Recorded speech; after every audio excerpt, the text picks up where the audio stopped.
بسم اللہ الرحمن الرحیم۔ سامعین و ناظرین، السلام علیکم ورحمۃ اللہ وبرکاتہ۔ حضرت جنید بغدادی علیہ رحمہ کے زمانے میں ایک بہت بڑا مشہور ڈاکو تھا۔ وہ ڈاکہ زنی سے باز نہیں آتا تھا، یہاں تک کہ کئی مرتبہ پکڑا گیا۔ قاضی اسے ہر بار پکڑے جانے پر کبھی 100، کبھی 200، کبھی 300 درے کی سزا دیتا۔ اسے اس وقت تک 16,000 درے لگ چکے تھے، مگر وہ اس کبھی فعل سے باز نہیں آتا تھا، حتیٰ کہ اس کا ایک ہاتھ کٹ بھی چکا تھا، اور اس کے باوجود بھی وہ چوری کرنے سے، ڈاکہ زنی سے باز نہ آیا۔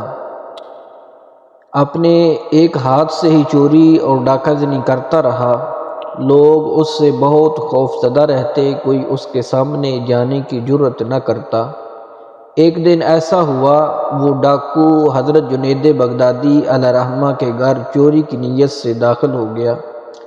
حضرت جنید بغدادی علیہ رحمہ نے تجارت کی غرض سے کچھ کپڑے اور دیگر اشیاء منگوا کر رکھی ہوئی تھیں، اور انہیں 2-3 گٹھڑیوں میں باندھ رکھا تھا۔ مشہور ڈاکو جب دیوار کود کر گھر میں داخل ہوا، اسے وہ سامان جو گٹھڑیوں میں بندھا ہوا تھا نظر آ گیا۔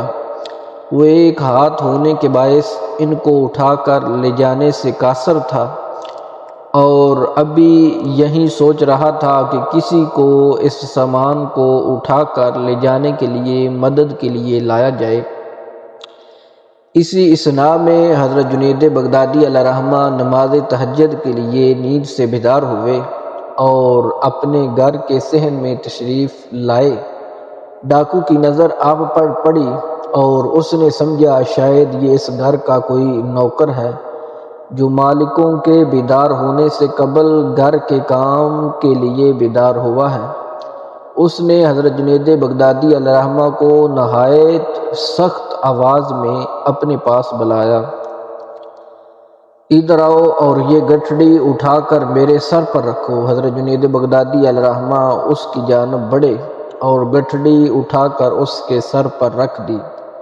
اس نے جب دیکھا کہ گھر کا ایک نوکر اس کے روب میں آ چکا ہے اور اس کے احکامات کی جوں کہ توں تعمیل کر رہا ہے، تو اس نے بجائے اپنے سر پر گٹھڑی اٹھوانے کے حضرت جنید بغدادی علیہ رحمہ کے سر پر گٹھڑی اٹھانے کا ارادہ کیا، اور انہیں اسی سخت لہجے میں حکم دیا کہ میرے سر پہ یہ گٹھڑی نہ رکھو بلکہ اپنے سر پہ رکھو۔ حضرت جنید بغدادی علیہ رحمہ آمادہ ہو گئے۔ اس نے اپنے ایک ہاتھ سے گٹھڑی آپ کے سر پر رکھنے میں مدد کی۔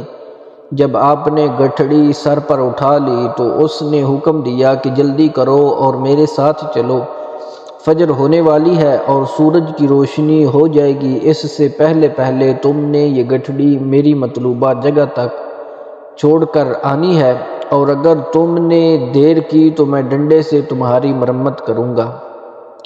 حضرت جنید بغدادی علیہ رحمہ اپنا مال اپنے سر پر رکھ کر اس کے گھر کی طرف چل پڑے۔ حضرت جنید بغدادی علیہ رحمہ راستے میں تھک گئے، وزن زیادہ ہونے کے باعث آپ کا سانس بھی پھول چکا تھا۔ آپ کی رفتار آہستہ ہو جاتی، جس پر وہ بدنام زمانہ ڈاکو آپ کو ڈنڈے سے مارنے لگ جاتا، یہاں تک کہ حضرت جنید بغدادی علیہ رحمہ وہ گٹھڑی سر پر اٹھائے اس کے گھر تک پہنچا دیتے ہیں اور گھر واپس آ جاتے ہیں۔ بدنام زمانہ ڈاکو نے ایک دن گزرا، وہ رات کو نہایت اطمینان سے سویا اور اگلی صبح اٹھا۔ اسے خیال آیا کہ جس گھر سے میں نے گزشتہ روز چوری کی واردات کی ہے اور سامان چوری کر کے اسی گھر کے نوکر کے ذریعے یہاں تک لایا ہوں، کہیں وہ میرا راز فاش نہ کر دے۔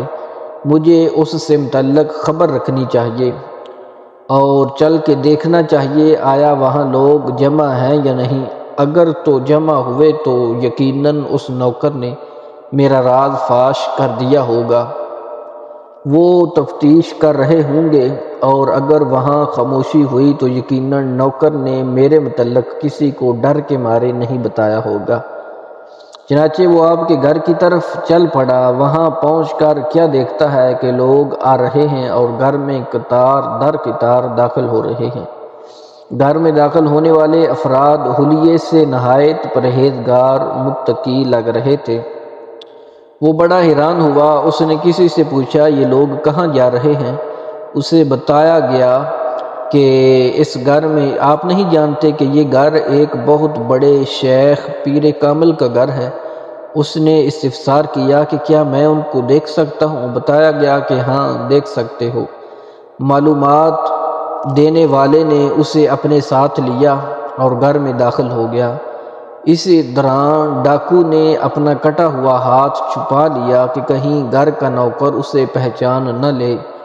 گھر میں داخل ہو کر اس نے دیکھا کہ وہی نوکر جس سے اس نے گٹھڑی اٹھوائی اور گھر تک مارتا ہوا لے گیا تھا، وہ مسند ارشاد پر تشریف فرما ہے۔ معلوم کرنے پر پتہ چلا کہ یہ حضرت جنید بغدادی علیہ الرحمہ ہیں، جو ولی کامل ہیں۔ اس کے دل کی دنیا بدل گئی۔ آپ کی مجلس میں گناہوں سے توبہ کی اور آپ سے بیعت ہوا۔ روایات میں آتا ہے کہ بغداد کا یہ بدنام زمانہ ڈاکو پھر ایسا ہوا کہ حضرت جنید بغدادی علیہ الرحمہ نے اسے اپنی خلافت عطا فرمائی۔ اللہ والوں کی مجلس کا اپنا ہی اثر ہے، کہاں بغداد کا مشہور چور اور ڈاکو، کہاں حضرت جنید بغدادی علیہ الرحمہ کا خلیفہ۔ یہ اللہ والوں کی محفل کا اثر تھا کہ دل کی دنیا بدل گئی اور راہ راست اختیار کر لی۔ اسی وجہ سے شاعر نے کہا ہے کہ نگاہ ولی میں یہ تاثیر دیکھی، بدلتی ہزاروں کی تقدیر دیکھی۔ اللہ رب العالمین کے جو نیک بندے ہوتے ہیں، جو ولی کامل ہوتے ہیں، ان کی ایک نظر سے، وہ ایک نظر اگر انسان پر ڈال دیں تو انسان کئی سال عبادت کرتا رہے تو اس کے برابر نہیں پہنچ سکتا۔ اللہ رب العالمین ہمیں بھی ان نیک لوگوں کی صحبت نصیب فرمائے اور ان کے نقش قدم پہ چلنے کی توفیق عظیم عطا فرمائے۔